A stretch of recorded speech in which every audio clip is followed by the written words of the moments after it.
Hello, my name is Kristin Lilley, and I'm excited to be here to talk about my experience designing for children's learning environments and how I enjoy using color and use it with great enthusiasm. When I was at the Children's Museum of Manhattan, I worked on this project on ancient Greece, and I was looking at the color reproductions in books, and I thought I didn't trust the colors. And so I thought, well, where am I going to find some artifacts to look at? Well, I was lucky enough that I could just take my paint swatches and walk across Central Park to the Met Museum and compare my paint swatches to the actual artifacts. So I do my research, and I was very grateful that I had those resources available to me. Um, but one of the things that I have come across doing this for many years is that a lot of the products that exist out there for kids don't have great color choices. And I wondered what colors would kids pick if they were given the opportunity to pick the colors. So I did some researching, and I worked with my color studies students at FIT, and I put together 25 different color papers and put them in 4-inch squares and stacked them all up in a random order. And we asked the kids to pick 4 colors that they liked, that they thought looked nice together. And we gave them the option of either a black or white sheet of paper to put a collage on. And so we worked on that. And then we asked them after they had cut out their piece of paper, did they like it better on black and white? And sometimes it looked better on white or, a switch. And they really seemed to have this color competency, and they picked what I would have picked. So when I talk about what they liked, you can see here, there's this huge variety. They're using low saturation colors mixed with high saturation colors. They're um, variety of hues and values, and they all look really pleasing to me. Um, in terms of, being really rigorous about the color harmony and applying really these theories of color harmony to it, we kept them loose. So we're looking at kids using a variety of colors and using them with a sense of competence and confidence. So that was one step of it. But then the other piece that, as I was mentioning, there's so many products out there that I didn't thought there could be better color palettes available. So I also wanted to reach out to kids, not just in the Children's Museum, but kids to other neighborhoods so that we could look at economic challenges and also different cultural challenges and different ages. And really, New York City is a great place to reach lots of different peoples. So we did that, and we couldn't do a collage, but we can take these patterns. So I created 12 sets of these patterns, and we asked them, which do you like, A or B? And then which do you like of these, A or B?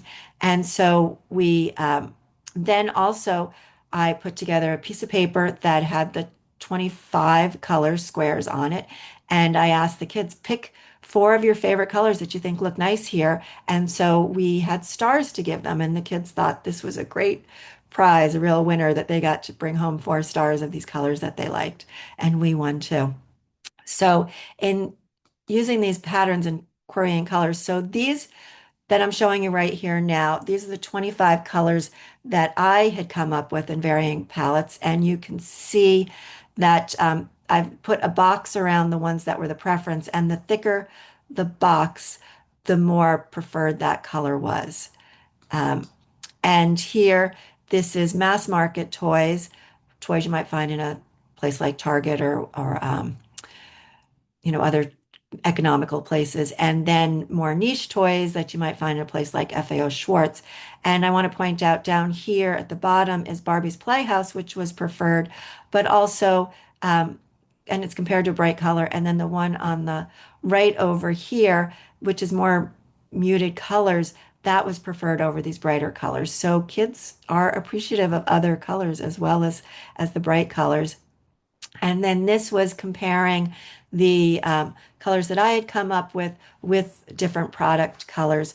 And I was actually gratified that 7 times compared to 5 times the color palette that I had come up with was the one that was chosen. No interference on my part. Um, and taking that data and putting it together, how do we do that? So A spreadsheet did seem like a logical place that I could sort because I wanted to sort according to the neighborhood that we were in, the income of that neighborhood, the gender, assumed gender. We didn't ask the kids their gender because it's a sensitive population. And we asked them their age. And the funny thing about the age is if they were two, they wanted to make sure we knew that they were 2.5 or 3 3/4. So age is important to them. Um, and they have picked out a lot of different colors here. You can see this one's showing a comparison from the 25 color palette and the color palettes from different toys. So taking this data, um, this that I'm showing you here right now is a section that's not on those pattern palettes, but this is just strictly the 25 colors. So these are 25 colors that the girls picked and 25 colors that the boys picked in a section of it. But I counted every single color out of the 24, 250 kids that we queried, and 63% of the girls from those studies picked um, pinks and purples, and the boys, 53% of the time, they picked the reds, the turquoise, and the blues. So, does this mean that girls really do prefer pinks and purples? So I was looking at this data. This is a close-up of the, preferences overall. And I started to look at it and I noticed that if we hadn't had the pinks and purples in the study, that the girls and the boys actually do prefer the same colors. So I wanted to take this a step further, and so I brought it to my FIT students who were 17 and older, and I showed them all these colors. I didn't tell them exactly what we were doing here, and I asked them their color preferences. And after age 18, very few pinks were chosen. And one thing that I did notice that I didn't totally expect, but the top half, I've sorted these by interior design students, and they picked a lot of darker colors that were lower saturation, and the experiential design students had a bit more variety in their color choices. So then I went back to look at color in history, and sometimes old studies aren't as valid, but when you're looking at color in terms of trends, it can be a helpful comparison. So in 1924, this was just boys, and it was reds and blues were the preference. Then in 1934, I found a study that did include girls as well. And you can see over here on the right that the blues and the reds were equally preferred by girls and boys. So, what does this tell us? Does this tell us that color is gender specific? I'm a skeptic. So, my I think this research indicates that color preference is not inherent with gender, but that marketing disproportionately targets girls. The majority of kids do prefer high saturated colors, but they still prefer, some of them do still prefer less saturated colors, and they like a mix of them actually. They don't like one or the other. They tend to like a mix of them. And that was regardless of income. The toys on the left, you can see, are less saturated and they're higher priced toys. So, colors, taking this a step further. So, using colors to be really looking at them holistically and how all kids learn and how color can be effective. Different, it's great to have colorful filled spaces, and kids really do, all people actually really enjoy colorful places. But we need to look at the different learning capabilities or setbacks that some children have. So color deficiency is almost 10% of the US population. So one of the things I'm showing here for normal vision versus tropenia is that both greens and reds look very similar. So if you are asking a child to find the reds, we can do things like have a red circle and a blue circle, or I'm sorry, a blue square. So we can vary shapes and other a blue fish and whatever. We can put other clues in there that aren't limited to color. Um, and this really occurred to me when I was working on this project. So the one on the left is this map that I've worked on, and I was kids are following the different colors, and there are prompts in there. There's different shapes as well as colors, and different objects. There's actually acorns in there as well. But I realized I wanted to make sure that there wasn't going to be any confusion for kids. And so I was looking at those charts I showed on the previous page, but then I found a simulator. So there are simulators out there that you can put your artwork into, and it will show you what your work will look like depending on the color deficiency that you're looking for. Looking at age, I think a lot of us already know that when babies are born, they are limited to black and white and shades of gray. So I'm dumbfounded when I go to Toy Fair and I see all these early childhood toys that are these very muted, pale colors without a lot of contrast that are over on the right. And then the ones on the left I found on an online toy supplier.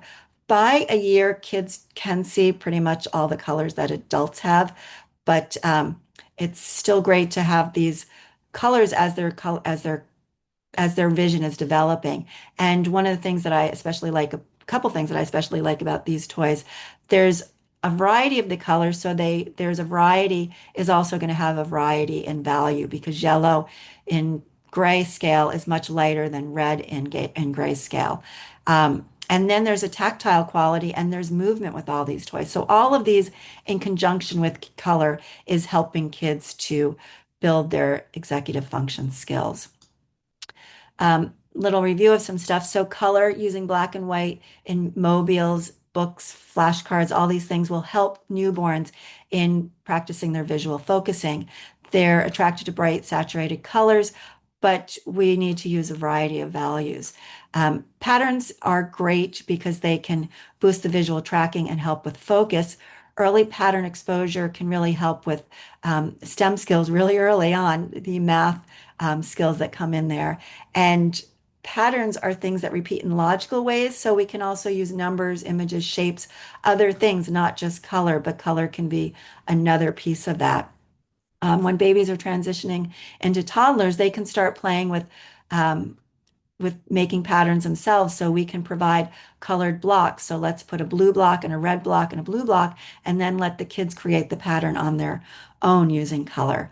And textures are great because they can reinforce gripping, and different color changes can help with that tactile sensation that is really helping their development. So a lot of people assume that color coding can help with learning, and it can, but it doesn't always help. So I'm showing you here a now outdated map of the New York City subway system, and it is showing the colored trains, which help people to track on this map where the trains are going, but also the base colors are neutral beige, and the water is blue, and the open spaces are green. These are colors that have been learned associations from nature, so they're common knowledge and understanding for most people. So that helps with color coding. But also there needs to be more testing to really make sure testing is that these are valid. But some testing has showed that red brings more attention, and blue signals more detail or creative attention. Some negatives to look at: learning may not be enhanced by color, especially when the material isn't in connection with doesn't make a logical connection with the colors. After 6 weeks, color associations dwindle, and it's this chart on the right here. I'm showing color coding, and this is out of 500 college students, and it's by subject. So the coding shows that things like nature, the totals on the right are higher than if it's folklore and superstition, for example. And when you're looking at folklore and superstition, it can be different populations have different associations with color. So nature tends to be more of a common denominator there. So moving on to kids with ADHD. So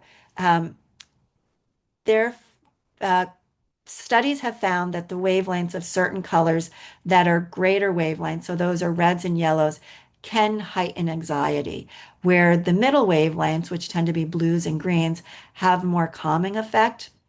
But overall, when we're designing interior spaces, they should be flexible with rooms for community as well as rooms where kids can go to have calming alone time.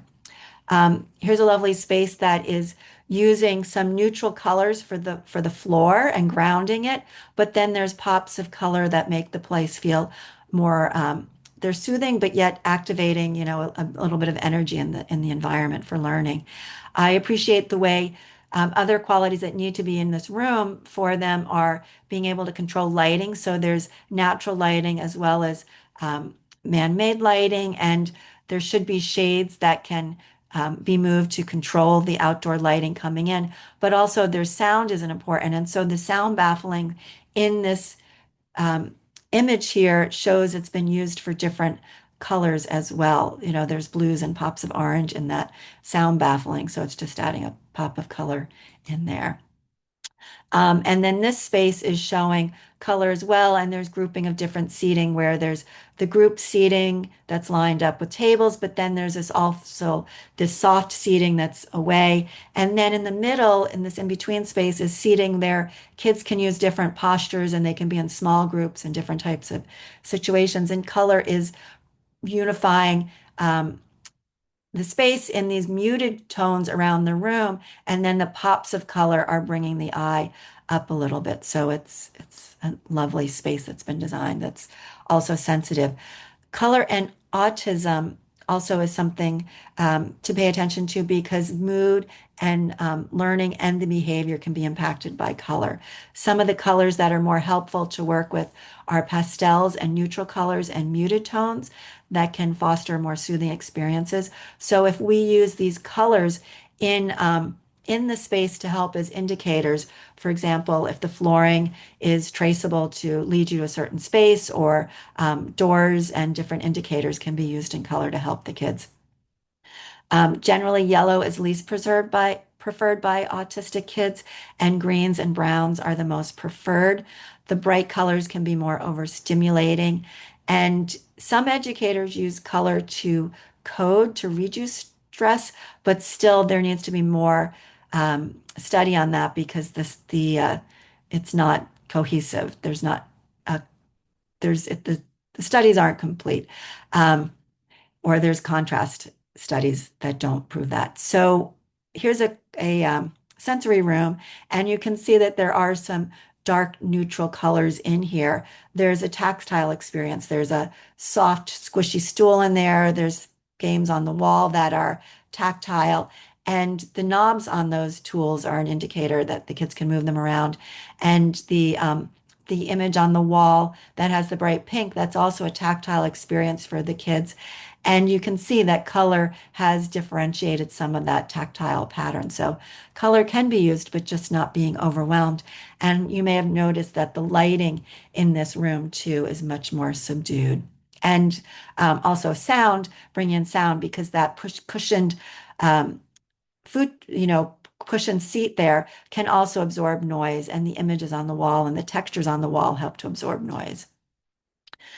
Kids with trauma, if there are some things that can help across different trauma experiences. So biophilic, which incorporates natural materials, natural light, vegetation, views outside of nature. These can help counterbalance harsh lines and colors that can, um, activate some trauma. Um, Distraction imagery, so positive images that can reduce anxiety.